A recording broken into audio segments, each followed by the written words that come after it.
বৈষম্যবিরোধী ছাত্র আন্দোলনে অংশ নেওয়া বরিশাল বিশ্ববিদ্যালয় সহ কয়েকটি কলেজের প্রায় শতাধিক শিক্ষার্থীরা ট্রাফিক ব্যবস্থার শৃঙ্খলা ফেরানোর পরে আজ বরিশাল শেরেবাংলা মেডিকেল কলেজ হাসপাতাল পরিদর্শন করেন।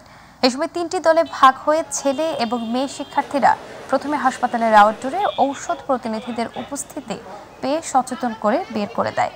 হাসপাতালের রোগীদের জন্য রান্না করা খাবার ও রান্নাঘর পরিদর্শন করে অস্বাস্থ্যকর নোংরা পরিবেশ ও ডিমের মধ্যে পোকা পাওয়ায় সেই ডিম বদলানোর অনুরোধ জানায়।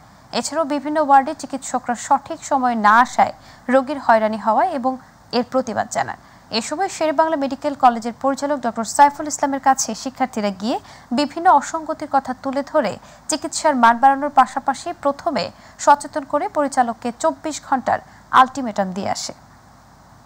এখানে অবস্থান করেছে, আমরা তাদেরকে প্রত্যেককে ধরেছি, ধরে আমরা তাদেরকে সতর্ক করে দিয়েছি। বিভিন্ন ধরনের রোগীদের আমরা দেখতে পাচ্ছি, তাদের হচ্ছে বিভিন্ন ভোগান্তি আমাদের ডেকে নিয়ে পিছনে নিয়ে বলছে, কারণ তারা মিডিয়ার সামনে আসতে ভয় পায়। আসলে ওই বাঙ্গাসুরা সাইডে যে ময়লা মাইলি যা আছে স্তূপ, ওগুলো ওই কন্ট্রাক্টরের মালামাল।